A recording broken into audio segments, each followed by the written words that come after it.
kita contohnya sekarang untuk usus ya. Infeksi usus, inflammatory bowel disease atau radang usus ya, adalah peradangan pada saluran pencernaan yang ditandai dengan adanya iritasi luka. Jadi banyak sekali orang yang istilahnya menjadi parah sampai meninggal karena tidak menganggap penyakit dianggap ringan. Jadi awalnya dari iritasi yang ringan, artinya infeksi hanya terjadi kolitis atau radang. Ya. Jadi biasanya itu tanda-tanda pertama orang kena usus itu diare. Jadi saya meyakini kalau semua peserta di sini pernah diare. Ya, diare itu biasanya karena apa? Karena makanan yang tidak karena bakteri yang di sana. Diare, nyeri perut, dan berat badan turun. Jadi mengapa berat badan turun di sini? Karena diare tadi itu yang keluar itu banyak sekali cairan.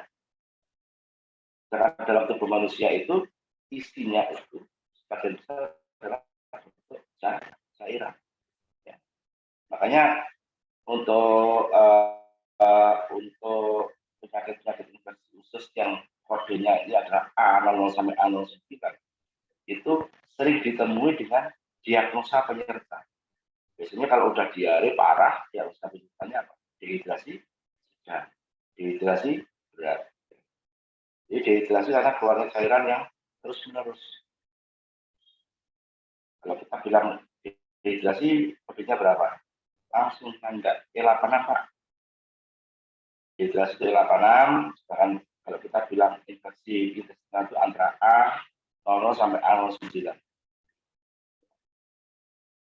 Oke, yang kita bicarakan untuk hari ini. Kesadaran radang usus dapat terjadi pada semua usia. Anda pernah tahu semua, Anda pernah lihat semua bahwa bayi pun juga pernah diare, sering kali diare. Padahal orang tuanya sudah merasa bersih kan, botol udah punya banyak botol, udah digodok kan seperti itu untuk membunuh bakteri.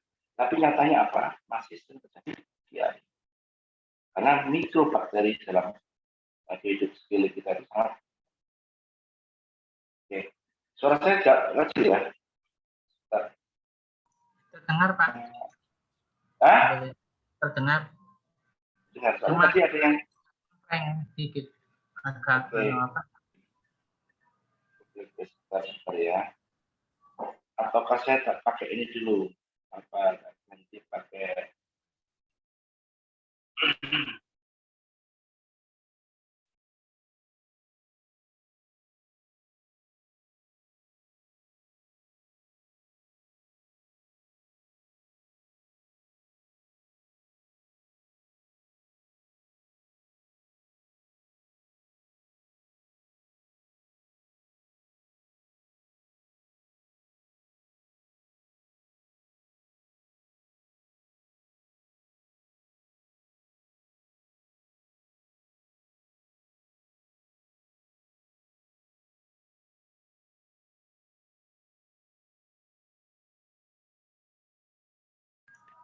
halo?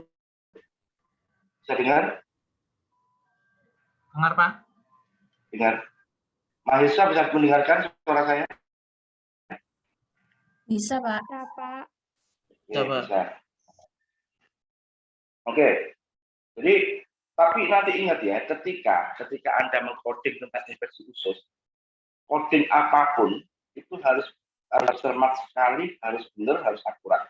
Jadi tidak semuanya infeksi usus kodenya A. Infeksi usus, kalau kita larikan ke 10, infeksi usus itu tidak menjadi A ketika yang sakit itu adalah bayi. Kalau bayi artinya menjadi apa? P. Bisa dipahami sampai sekarang. Jadi penyakit apapun ketika yang sakit itu kelompok umurnya bayi, yang semula kodenya itu bukan P menjadi P. Ketika yang sakit itu orang hamil, itu yang tadinya kodenya A menjadi kode O. Jadi hal seperti itu harus diingat, ya. Kunci-kunci seperti itu diingat. Soalnya apa? Nanti lucu sekali ketika ada bayi usia 3 hari, 5 hari, atau 10 hari. Diare di kode A. Dari itu sudah ketahuan sekali bahwa itu salah. Ya, nanti ada orang hamil kode A. Kalau di audit mesti ketemu audit kode. Kalau itu orang kualitas A, orang hamil kualitas A. Itu pasti kelihatan. Oke. Jadi untuk radang usus itu sering ditemui pada usia produktif 15 sampai 30 tahun. Jadi penyebab pastinya belum diketahui, tapi yang pasti orang radang ini karena gangguan sistem kekebalan tubuhnya pasti bertambah. Artinya kadang-kadang Anda bandingkan ketika Anda makan makanan X itu anak yang nomor 1 itu adalah anak yang satu itu nggak masalah, tapi anak yang kedua diare. Itu tergantungnya karena faktor kekebalan tubuh. Jadi Anda harus tahu banget dulu tentang hal seperti ini. Jadi nanti ketika main ke kode atau masuk ke SD10 sudah bisa memahami arahnya mau kemana. Oke, next Mas Hadi. Jadi ini kebesaran Mas Hadi. Oke. Jadi penyebab etiologi dari infeksi dalam intestin itu ada 3 hal ini. Jadi radang intestinal itu dipicu oleh beberapa hal. Yang pasti hal-hal tersebut adalah satu infeksi virus, infeksi bakteri, dan infeksi parasit. Virus, bakteri, parasit dalam intestin itu sebagian besar masuk melalui mulut. Makanya diajari cuci tangan yang bersih. Sebelum makan harus cuci tangan. Artinya apa? Untuk meminimalisir bakteri-bakteri atau virus-virus atau parasit yang masuk dalam tubuh. Itu yang dimaksud. Nah, kita jelaskan satu persatu. Infeksi virus itu bisa disebut juga dengan norovirus. Ya. Jadi infeksi virus yang sering masuk dalam tubuh dan mengakibatkan infeksi intestin itu disebut dengan norovirus. Jadi virus ini yang menjadi biang keladi atau biangnya radang pada usus kecil. Jadi norovirus ini yang menyebabkan penyerapan cairan dan nutrisi berkurang. Jadi jahat banget. Virus kecil itu bisa mengakibatkan penyerapan cairan dan nutrisi berkurang. Padahal yang dimakan tadi sudah banyak gizinya. Tapi gara-gara virus ini, gizi dan protein tersebut itu tidak bisa terserap dalam tubuh. Jadi infeksi virus norovirus ini biasanya masuk melalui biasanya masuk dari makanan yang dicerna oleh tubuh. Terus virus ini juga bisa menular dengan kontak tangan. Ketika Anda bersalaman, habis itu Anda menggosok mata, ya, terus megangi hidung dan sebagainya itu, artinya ini bisa mengakibatkan virus ini menular ke tempat orang yang berbeda. Terus benda atau apapun bekas muntahan penderita. Jadi kalau orang terus katakanlah bahasa kasar ini wong sing mencret itu BAB-nya itu sangat menular sekali. Makanya ada anjuran ketika orang yang diare itu harus disiram dengan alkohol atau disinfektan. Ya. Jadi dan itu sangat mudah dijumpai ketika ada dalam satu kos-kosan gitu. Mahasiswa ada isinya 10 orang, ketika ada yang kena DE atau diare, itu biasanya tidak hanya satu yang kena, 2, 3, 4, 5 orang. Karena penularannya bisa melalui bermacam-macam. Bersentuhan pun ketika kondisimu tidak, kekebalanmu tidak bagus, maka itu sekali menular. Nah, norovirus ini sangat menular sekali di negara-negara yang mempunyai 4 musim. Indonesia mempunyai berapa musim? 2, ya. Artinya virus seperti ini sangat menular sekali ketika ada di negara-negara yang mempunyai 4 musim. Itu biasanya ada di Eropa. Dan puncaknya virus seperti ini menyerang manusia pada musim ini. Tuh. Terus ini kita bicara tentang kedua, infeksi bakteri. 99,9% kasus infeksi bakteri bersumber dari makanan. Ya. Dari makanan. Makanya kalau di sekolahan itu kalau ada orang banyak jajan, anak-anak SD itu anak kecil. Kalau nggak bersih, hampir semua orang kena dari makanan. Bakteri pemicunya salah satunya adalah salmonella. Ya, salmonella itu salah satunya, ada lagi Shigella, ada lagi Campylobacter,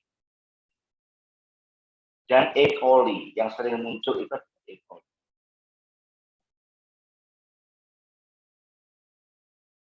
Jadi bakteri-bakteri ini kalau di dalam tubuh, ini tempatnya adalah menempel pada usus. Ya, menempel pada usus dan mengeluarkan racun. Sudah menempel, mengeluarkan racun, dan akibatnya apa? Tubuh mengeluarkan banyak cairan. Jadi GE terus, nempel terus. Keluar cairan terus. Jadi infeksi bakteri baik.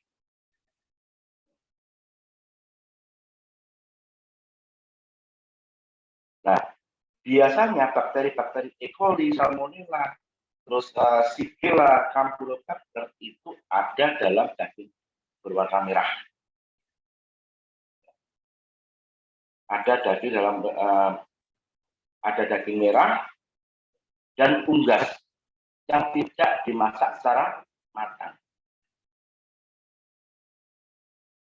Ya, unggas, daging merah kalau tidak dimasak dengan matang, mengakibatkan seperti itu. Tapi kadang-kadang ada loh orang yang aku suka sate setengah matang. Ada kan? Ada di sini suka gitu. Suka sate setengah matang. Itu resikonya adalah ketika orang tersebut mudah sekali kena bakteri infeksi. Terinfeksi bakteri. Ya. Terus ini juga telur setengah matang atau telur mentah yang langsung dimakan itu sangat rentan sekali mudah ada bakteri yang ada di situ. Dan produk-produk susu. Dan cara penularannya, infeksi bakteri Salmonella dan kawan-kawan itu bisa melewati binatang, ya, bisa atau melewati binatang atau air yang terkontaminasi bakteri. Jadi binatang-binatang itu kalau sudah terkontaminasi bakteri bisa menjadi host atau bisa menularkan pada manusia. Terus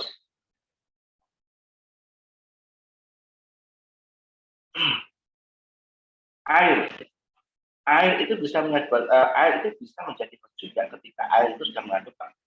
Makanya ada aturan air harus dimasak dengan matang. Jadi makanya kalau sudah ngerti tentang infeksi intestin, pastinya Anda nanti setelah acara kuliah ini harusnya resmikan. Ada barang jatuh belum 5 menit diambil kan. Dan tahu-tahu besok nggak kuliah mencret. Ya. Tuh. Tapi istilah belum 5 menit itu sudah dipakai. Saya ajarin seperti ini.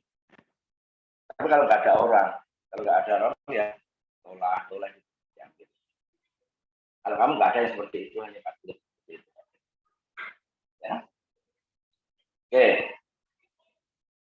Sekarang kita bicara tentang infeksi parasit. Jadi kalau kita bicara tentang infeksi parasit, maka pola pikir kita mesti harus mengarah ke mana?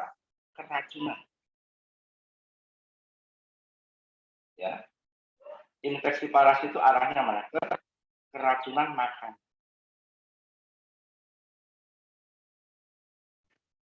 Salah satu parasit yang menyebabkan keracunan namanya apa? Yang sering itu muncul itu adalah Giardia.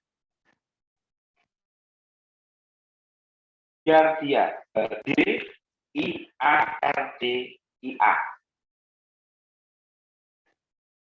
Giardia. 3 intra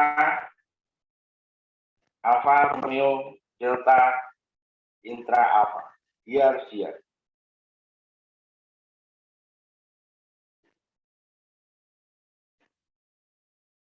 Jadi pola bekerjanya sama dengan infeksi virus tadi, itu akan menempel pada usus, ya, usus kecil dan menurunkan kemampuannya untuk penyerapan cairan, sehingga menyebabkan diare. Nah, infeksi parasit ini, ya salah satunya adalah infeksi dari diardia ini, sering muncul ketika sering muncul pada air, sering ada pada air.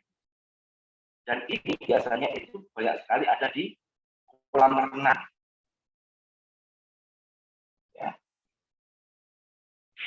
Kolam renang, danau atau sungai, yang mana ketika kita mandi di sana kita tidak sengaja meminum air itu. Padahal biasanya yang kolam renang itu ya ada tipis, Pak. Titik tapi enak sing ngentut barang. Jadi bayangkan ada infeksi parasit ketambahan apa? Pipis ketambahan kentut itu. Tambah mandi, tambah mujarab itu infeksi parasit. Ya. Makanya makanya saya bilang sepertinya apa? Jangan suka di kolam renang kalau mulutnya tidak tertutup rapat. Bayangkan ada 3 parasit ya. Parasit Giardia tadi, parasit apa entut tadi, sama ya. Makanya harus pola hidupnya harus Next, Mas Hari.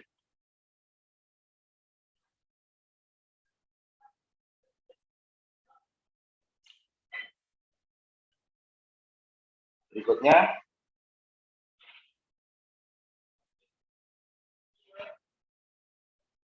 patofisiologi. Coba Anda baca itu. Suatu serangan ini biasa mendadak dan jadi parasit bakteri dan virus tadi itu menyebabkan suatu keadaan yang berat. Jadi ada diare hebat, demam, sakit perut, dan peritonitis. Peritonitis ya, radang pada selaput perut. Selama serangan penderita tampak sakit yang luar biasa. Anda kalau sakit perut dirasakan, dari tampak mukanya aja kelihatan kalau sakit perut. Mesti mercing-mercing. Ya kan? Makanya kalau dokter spesialis penyakit ada pasien ngetuk pintu dari cara jalannya, cara senyumnya, cara berdirinya, ya, terus tatapan matanya, warna kulitnya, kurus dan tidaknya orang pasien itu. Dari itu dokter sudah tahu orang ini sakit nih.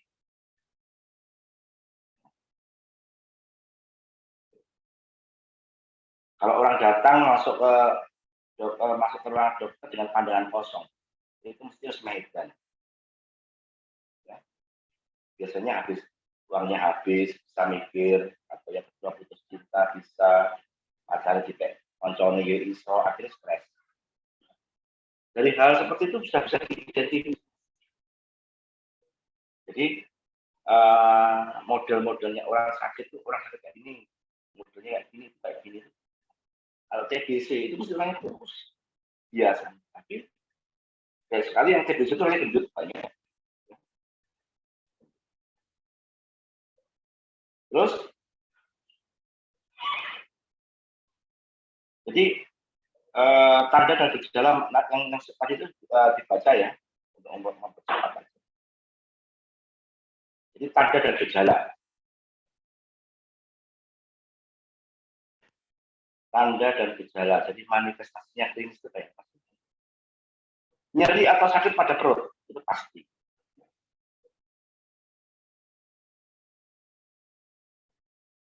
Jadi atasnya lagi mas, atasnya lagi belum. Nah, jadi mengapa kok nyeri? Ya. Jadi peradangan di dalam usus tadi itu mempengaruhi kegeraan tubuh seseorang. Saking radang di dalam itu akhirnya mempengaruhi gerakan orang. Jadi kalau orang sakit diare itu nggak bisa menari dengan lemes, soalnya kesakitan dia mesti mengikuti sakit, megang perutnya. Ya. Soalnya apa? Peradangan yang terjadi dapat mempengaruhi pergerakan tubuh manusia secara normal sehingga menimbulkan rasa nyeri atau rasa yang tidak nyaman. Terus berikutnya, berkurangnya nafsu makan. Mengapa kok berkurang nafsu makannya? Masalahnya apa? Terjadi kram di dalam usus tersebut. Kalau orangnya yang sakit nggak ngerti di dalam tubuh itu kram atau tidak ngerti. Kram dan nyeri perut yang bisa dinyatakan hanya nyeri perut. Kram itu nggak ngerti. Mesti orangnya berpikir, kok mikir mangan? Ini gak mangan air kayak gini sakit. Kan? Jadi kalau di makanan lucu banget, yang di atas masuk, yang bawah keluar.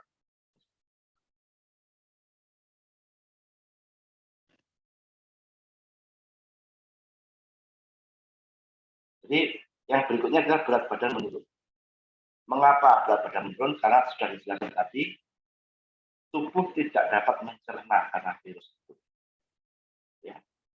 Jadi ya lolos terus, masuk keluar, nggak sempat terserap atau dicerna. Adanya kurus. Tuh.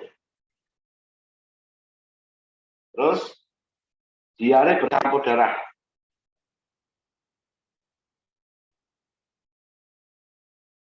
Jadi diare bercampur darah itu biasanya bisa dilihat dari ujian BAB dari pasien tersebut. Saking temennya, karena diare itu sangat akut, kronis banget, akut. Nah, ketika buang air besar, pasien tersebut, penderita tersebut, sampai dalam ginjalnya itu ada darah. Biasanya warnanya hitam. Ya. Oke. Jadi terjadi mengalami mual dan demam. Jadi mengapa kok demam? Karena di dalam usus itu terjadi peradangan. Kalau udah radang, kalau kita bicara radang itu masih demam. Nggak ada yang orang kena radang tapi nggak demam kan. Kecuali orang itu melalui peradangan di cemplung nih sumur atau kamar mandi atau kolam renang. Tidak jadi panas. Tapi secara normal peradangan itu mesti mengakibatkan panas. Oke. Sekarang dari jenisnya, klasifikasinya. Jadi kalau orang biasa sakit perut diare itu kalau bahasa medisnya biasa disebut dengan GI, gastroenteritis. Tapi kalau sudah terjadi sakit yang luar biasa, radang yang berat, itu namanya sudah menjadi kolitis. Ya. Kolitis ulceratif. Jadi kolitis ulceratif ini merupakan peradangan kronis pada bagian gastrointestinum atau sistem pencernaan. Jadi merupakan peradangan kronis pada bagian sistem pencernaan. Kondisi ini terjadi karena sistem kekebalan yang keliru terhadap jaringan pencernaan yang normal dan sehat. Jadi apa ya? Dengan kondisi ulceratif seperti itu, sistem kekebalan tubuh memberikan reaksi yang berbeda terhadap jaringan pencernaan yang normal dan sehat. Radang usus dapat bertahan lama, sehingga menyebabkan ulcer terbuka. Jadi lukanya itu terdapat pada mana? Pada lapisan dinding usus besar yang disebut dengan kolon. Nah, sekarang tak ajak Anda itu untuk menghayal. Usus itu sudah pernah tak usus kan? Kalau sudah kolitis ulceratif, usus itu tidak lagi normal. Mereka itu bolong-bolong. Bayangin, rasanya gimana bolong-bolong. Jadi lubang. Sudah lubang, sampai makan cilok. Ini enak sambelnya. Perih, sakit sekali. Banyak orang sakit kolitis ulceratif ini dikasih sensitif banget terhadap makanan. Biasanya hanya food infus.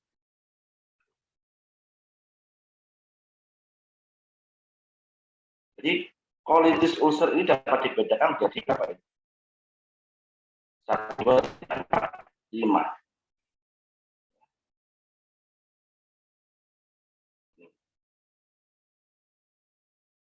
Kalau Anda lihat yang nomor 1, ulceratif parotiditis, itu adalah kolitis ulceratif yang paling ringan. Dan terjadi biasanya gimana? Ulceratif parotiditis itu berada di posisi lokusnya ada di bagian daerah anus. Ya. Jadi kalau kita bahas bab 1 ini, bab tentang intestin ini, isinya usus. Jadi Anda membayangkan hal-hal yang tidak enak-enak. Tapi ini masih enak kalau dulu Pak Kulit kuliah. Setelah materi seperti ini langsung ke praktek di anatomi. Langsung bedah mayat langsung. Ya. Jadi kalau Pak Kulit kuliah dulu di UGM dulu, ketika ada materi seperti ini, besoknya dilanjutkan dengan anatomi intestin. Langsung satu kelompok 5 orang, satu jenazah. Bongkar perutnya, cari ususnya, benar-benar tahu usus itu kayak gitu. Kalau sekarang enak-enaknya kamu. Jadi pulang dari kuliah masih jualan bakso, kalau bakso itu nggak jual rawon. Saya dagingnya orang mati itu ya kayak daging sapi. Jadi kalau kita bilang urut-urutan kolitis, yang paling ringan adalah ulceratif parotiditis. Yang paling ringan. Jadi yang paling mudah ditandai dari ulceratif parotiditis itu adalah ada perdarahan pada dubur atau anus atau anal atau ani.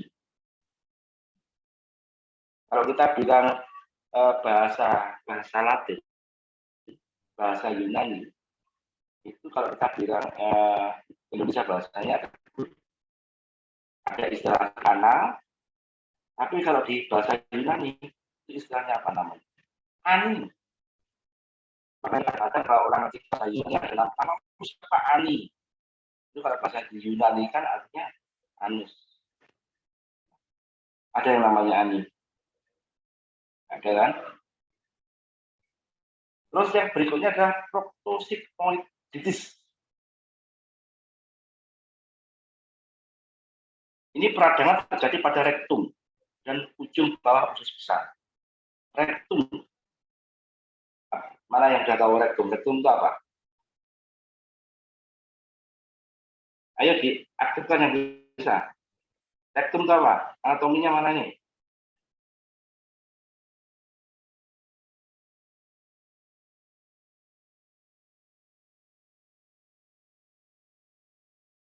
Ya, peradangan terjadi pada rektum dan di ujung bawah usus besar.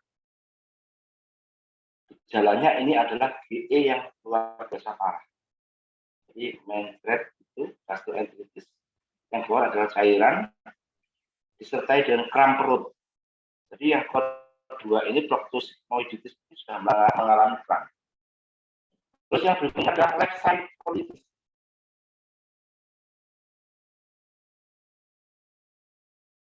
Jadi ini peradangannya sudah tidak di satu tempat atau tidak lagi in situ, sudah meluas. Ya. Jadi peradangan meluas dari rektum melalui kolom sigmoid dan menurun ke bawah.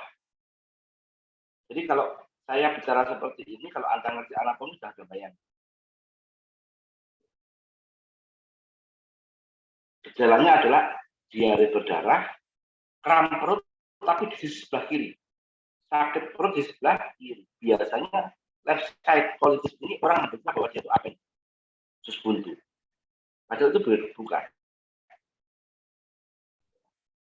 Itu coba Anda raba perut sebelah kiri. Itu sakitnya luar biasa. Itulah left side colitis.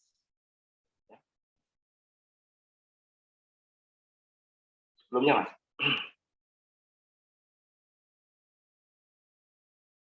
Terus ada lagi pankolitis.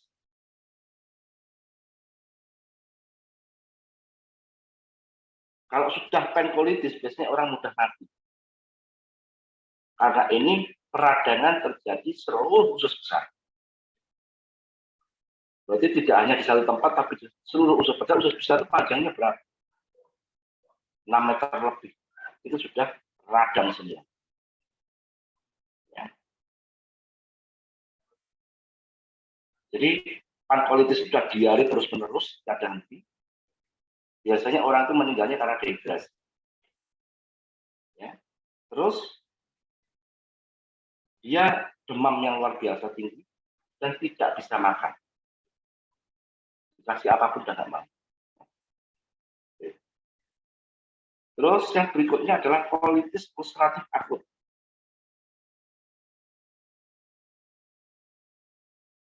Jadi ini jarang sekali terjadi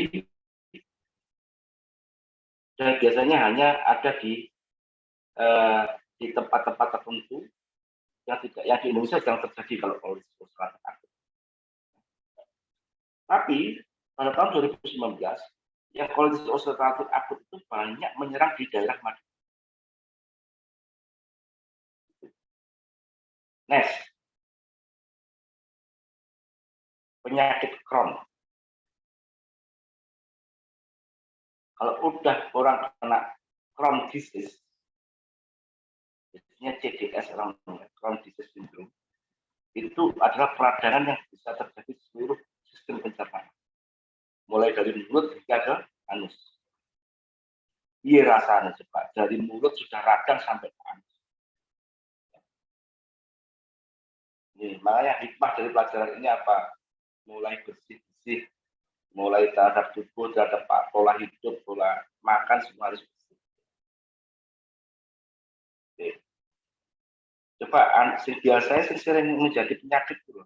Ketika Anda suka makan kulupan tapi yang mentah, lalapan, ya, lalapan biasanya ada kubis yang mentah, itu biasanya mencucinya kan tidak bersih. Jangan disalahkan kubisnya udah baik, udah mau dimakan. Yang salah adalah manusianya ketika tidak membersihkan itu secara paripurna.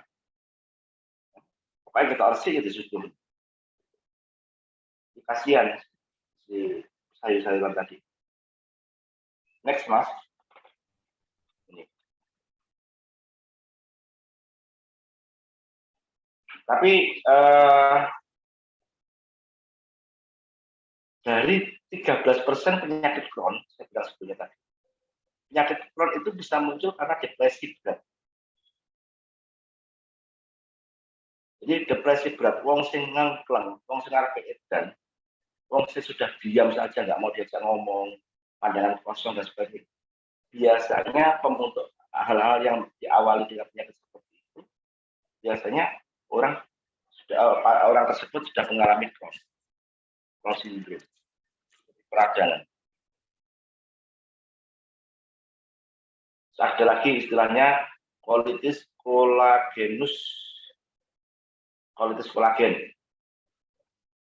Jadi kolagen tidak hanya untuk apa itu? Biasanya kan kecantikan ada kolagen.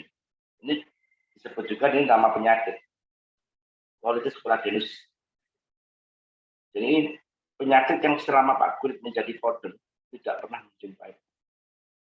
Karena ini salah satu penyakit yang sangat langka.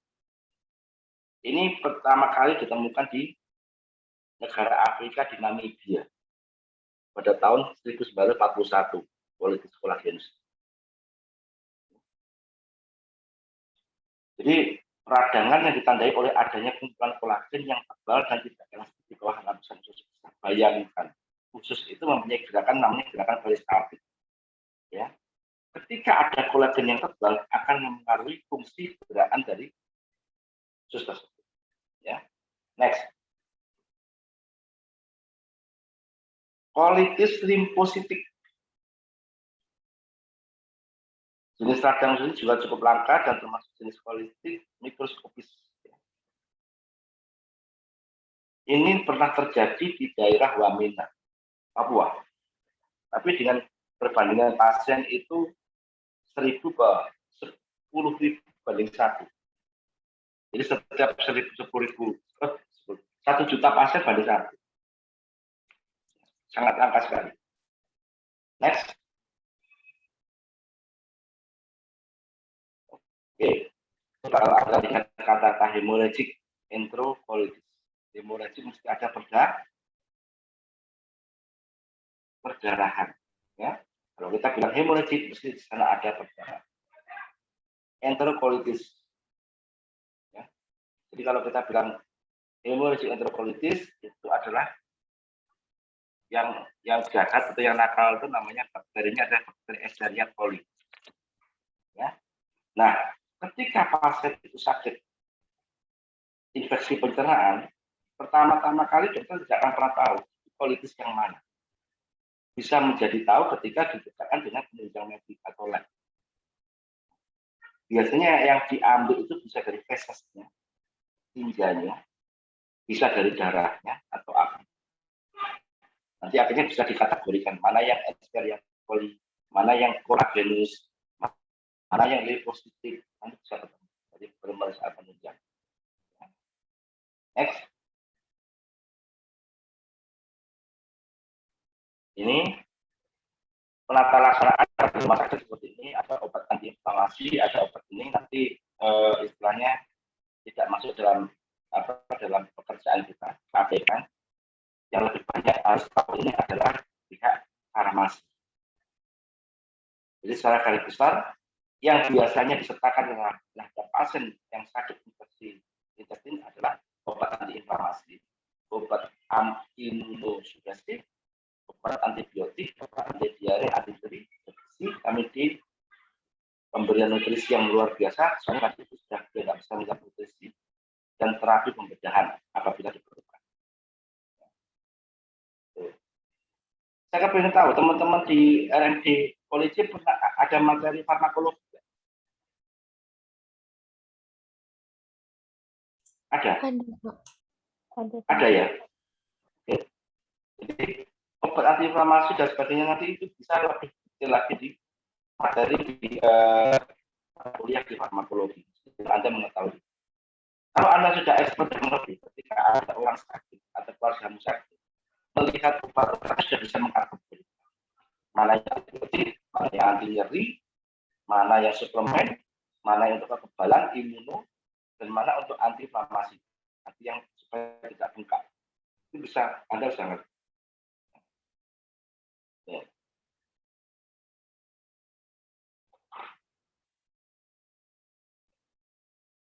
Next, Mas Hari.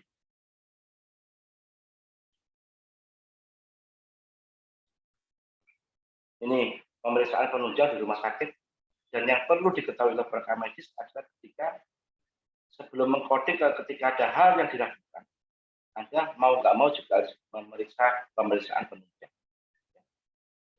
Biasanya gini, tulisan dokter itu jelek banget. Kita nggak bisa memastikan bahwa itu infeksi intestinal atau tidak. Untuk memastikan dugaan kita bahwa itu diagnosanya adalah AIDS, kita harus bisa melihat hasil labnya. Ya. Pemeriksaan tinjanya, oh seperti ini, endoskopi, teropongnya, oh seperti ini, tes darahnya seperti ini. Dari hasil-hasil itu, kita bisa menyimpulkan, oh berarti orang ini adalah sakitnya. Gitu.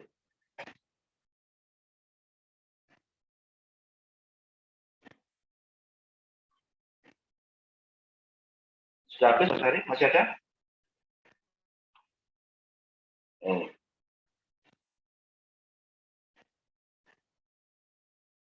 Jadi ini komplikasi.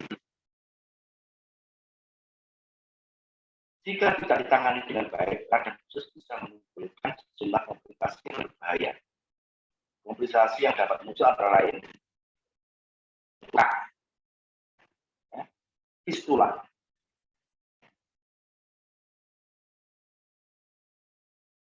Jadi kalau peradangan itu lama banget nggak cepat ya, akan buka dalam fistula, ya. Biasanya ini terjadi di daerah luka itu biasanya di daerah anus, usus halus dan mulut. Jadi tuka itu tahu nggak tuka? Jadi seperti kalau bahasa yang sering dijumpai itu seperti Anda pernah tahu lumpangan sariawan? Sariawan itu berapa? Bentuknya seperti itu tapi besar dan menjadi radang. Ya, bayangin terluka yang buletannya itu besar-besar tapi terjadi peradangan di seluruh usus atau biasanya di dekat anus.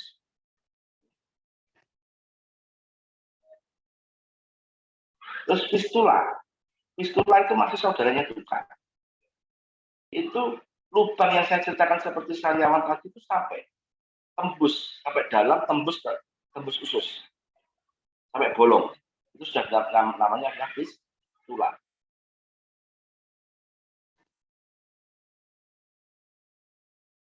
Jadi tuka yang berlubang itu namanya fistula.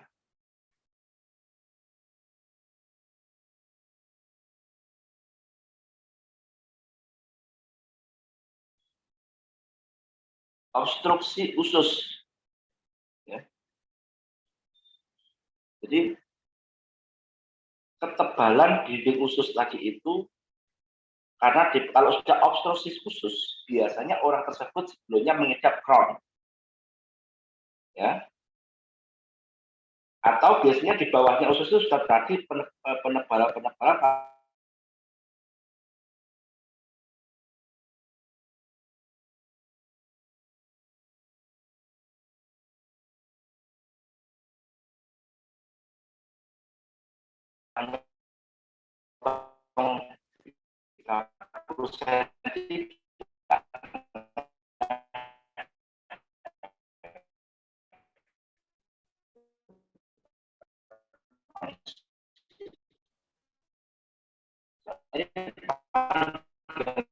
manusia itu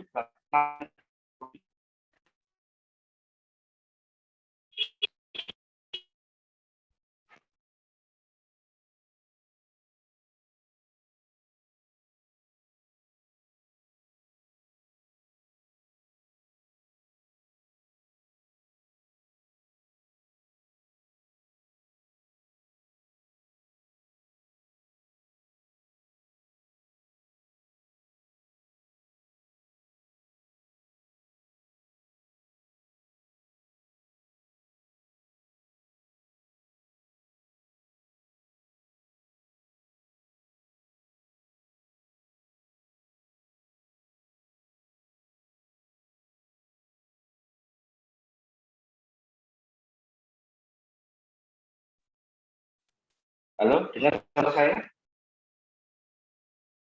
Bisa dengar suara saya? Dengar, Pak. Oke. Terus ada lagi yang disebut dengan kanker usus. Urut-urutannya kalau seseorang itu sudah mempunyai Crohn atau penyakit usus atau dia radang di seluruh usus itu ada radang, itu kalau tidak cepat dilakukan penindakan atau diobati, maka akan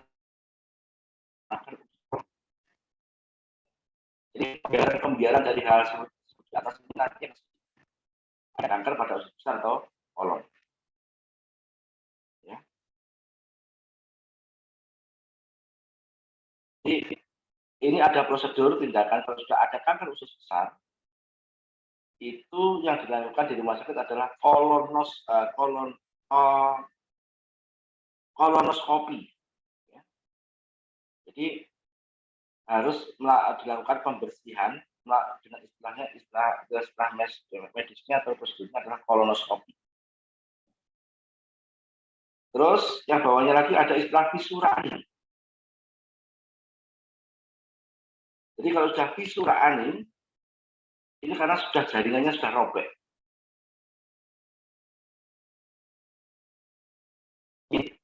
Kalau kita bilang visura anim, itu anim itu adalah anus atau anal atau dubur. Itu terjadi robek pada jaringan itu, dan ketika orang buang air langsung pada tadi itu mengalami pendarahan yang luar biasa. Nah, salah satu komplikasi berikutnya adalah malnutrisi. Mengapa malnutrisi? Tubuh tidak bisa menyerap lagi gizi atau protein. Ya.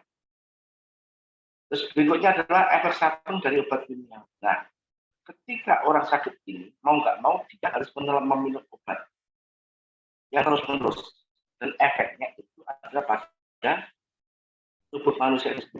Biasanya ginjal yang diserahkan pas minum obat kimia, ginjal atau liver yang berserang, yang lemah.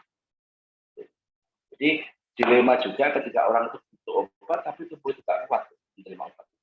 Dan yang lain itu nggak kuat. Next, Pak. Sampun habis, Pak. Habis, oke. Oke, sekarang saya stop share ya. Oke, stop. Sebentar.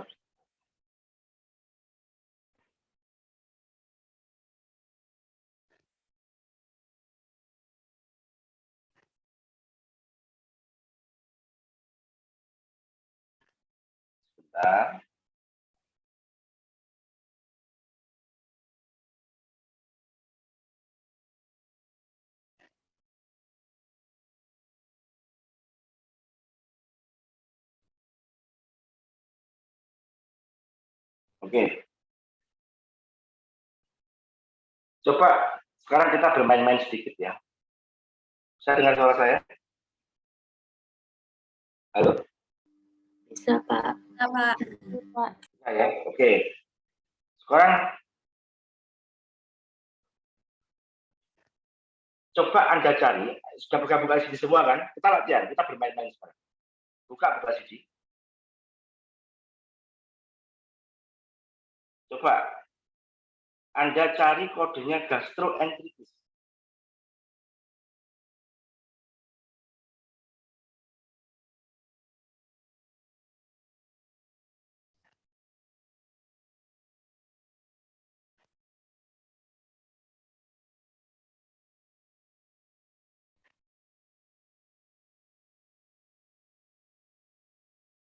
Berapa kodenya? A09.9. Oke, A09.9. Benar. Ketika yang gastroenteritis itu pada bayi usia 10 hari, itu kodenya berapa?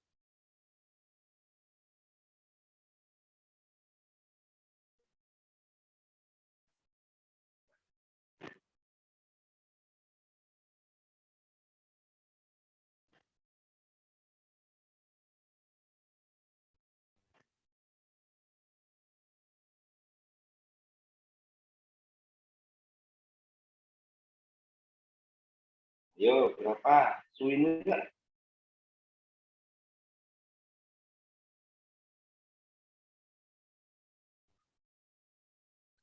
P78.3, Pak. Oke, P78.3.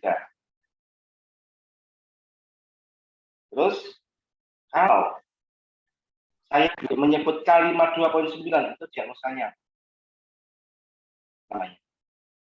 Kamu lihat di volume yang betul tebal, volume berapa? Volume 1.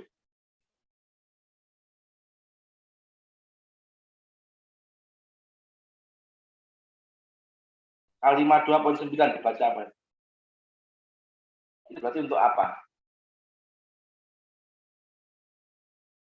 Non-infective gastroenteritis and Ulangi. non-infective gastroenteritis and colitis. Oke. Jadi kalau kita bilang gastroenteritis itu harus waspada. Di sana harus ada penjelasan bahwa itu infeksi atau non infeksi. Ya. Jadi infeksi atau langsung analisis harus tahu bahwa ini gastroenteritisnya itu infeksi atau non infeksi. Soalnya kalimat 2.9 juga begini gastroenteritis juga. Ya. Oke. Berikutnya disentri amoebiasis. Kodenya berapa?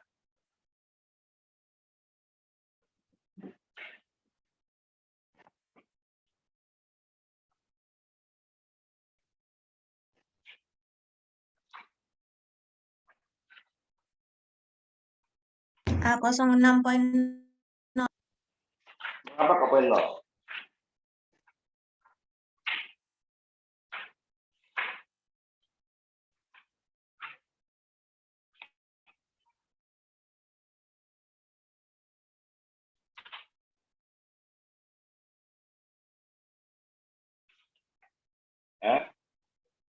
Kalau saya hanya menyebut disentri amoebiasis itu A06 poin berapa?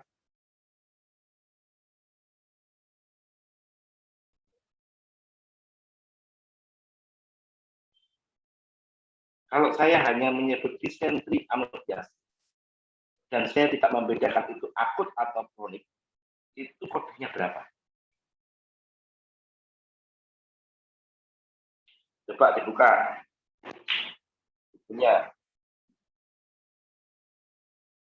Langsung di volume 3. Oh, volume 1. Buka volume 1. Buka di A06.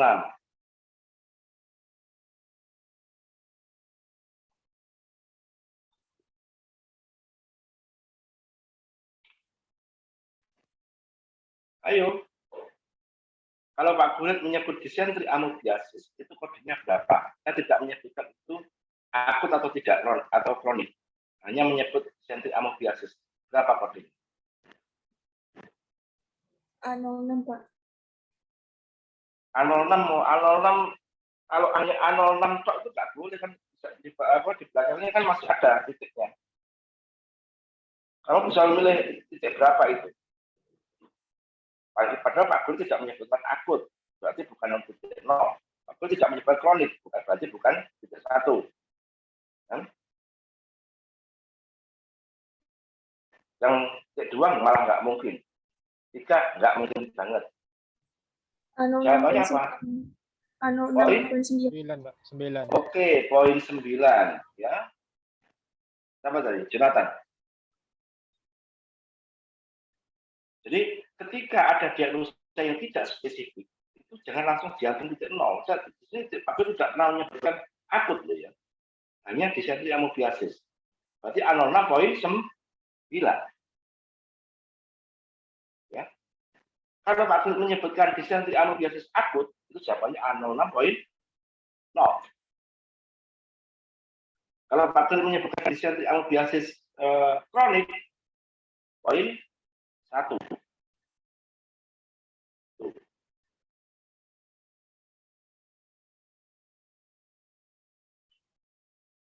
Sekarang, kalau Pak Guru menyebut gastroenteritis akut infeksius, itu jawabannya pasti A09. Tapi kalau Pak Guru menyebut gastroenteritis akut akibat L-TOR, itu kodenya berapa?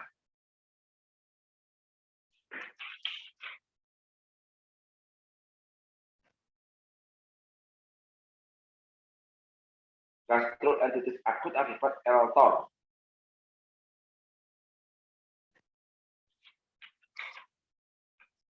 Cari dulu di volume 3, baru ke 1.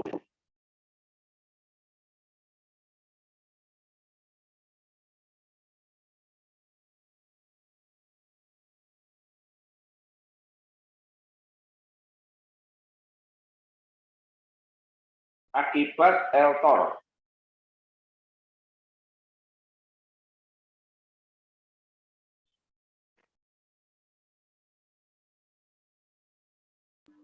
00.1, Pak. Oke, pinter. Siapa namamu?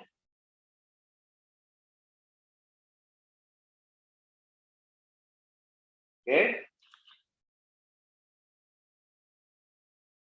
Kalau Pak Guru sekarang menyebut gastroenteritis akut akibat gangguan pencernaan. Coba dicari berapa. GE akut akibat gangguan pencernaan.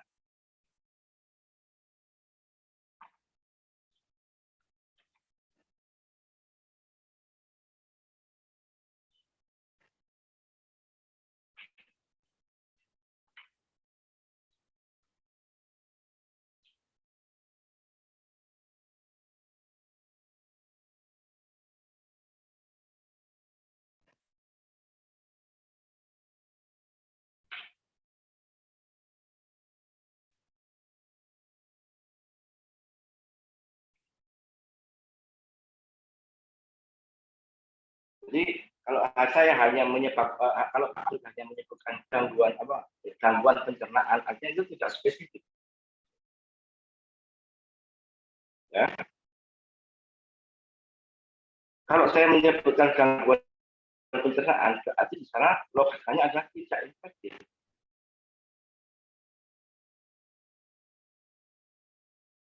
Berapa?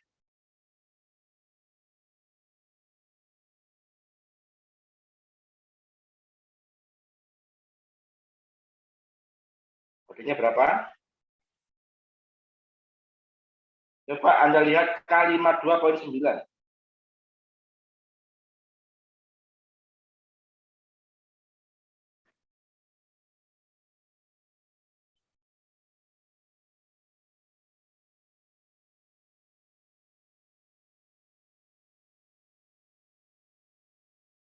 Itu berbunyi non-infeksi, gastroenteritis and colitis unspecified.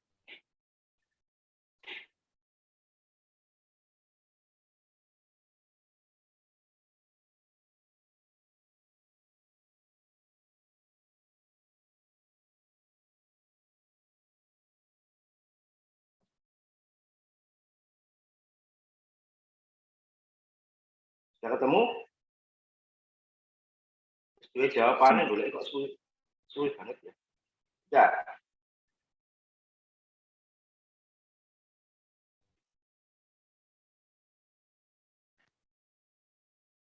Sudah? Oke. Sekarang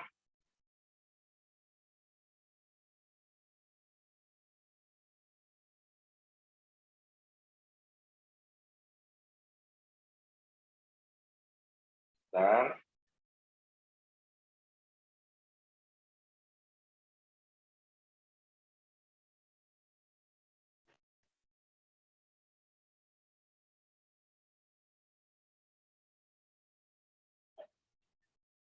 Oke. Kayaknya sampai di sini dulu pertemuan hari ini. Karena materi masih dibagi untuk pertemuan berikutnya. Tapi untuk materinya nanti bisa di-copy di Pak Hari ya. Ini mau saya tambahin lagi satu materi yang nanti bisa dimiliki teman-teman semuanya. Siap Pak Guru. Nanti Ini gimana? untuk materinya saya cantumkan di LMS. Teman-teman bisa download di LMS gitu. Oh, oke, sip. Udah, hari ini Pak Grid undur diri dulu. Saya kondisinya juga tidak memungkinkan untuk diteruskan. Misalnya untuk di rumah sakit kami itu untuk jam 16 ke 30 menit internet mulai menurun, drone. Ya. Nanti jam 17 hidup lagi, masih dibuat timer seperti itu.